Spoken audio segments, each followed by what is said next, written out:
మనం పరిస్థితుల ప్రభావాన్ని బట్టి మాట్లాడతాం, నసుకుతాం, గంభీరత్వాన్ని చూపిస్తాం, వేషధారుడిగా మాట్లాడతాం, అబద్ధాలు మాట్లాడతాం.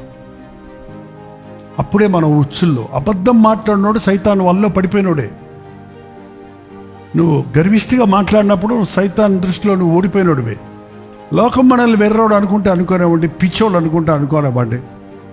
లోక దృష్టిలో మనం గొప్పోళ్ళు ఉండాలని నటించొద్దు, వేషధారణ చేయొద్దు, లోకంతో పోటీ పడద్దు, లోకస్తుల్లాగా తిరిగి ప్రవర్తించొద్దు. కాసేపు వాడే గొప్పడు అనుకోనివ్వండి. ఇప్పుడు ఏం పోయింది, నీకు నష్టం ఏంటి? నువ్వే ఓడిపోయావని అనుకోని వాడు నీ విరోధిని. కానీ నువ్వు దేవుని దృష్టిలో జయించావు. కీడును కీడుతో కాదు జయించేది. మా తాత ఒక సామెత చెప్పేవాడు, పెంట మీద రాయేస్తే మొహం అంతా చిద్దుద్దంట. ఏంటది? పెంట మీద రాయెట్టేసావనుకో నీ మొహం మీద వచ్చి పడద్దు. అది ఎందుకు దాని జోలికి వెళ్తావు? అది పెంట, తప్పించుకోపో. ఏంటండి?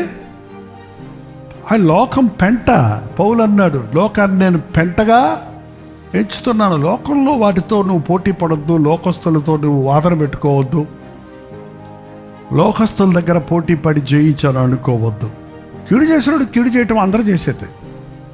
కీడు చేసినప్పుడు నువ్వు మేలు చేస్తే, నువ్వు కీడు చేసినప్పుడు నువ్వు నోరు మూసుకూరుకుంటే,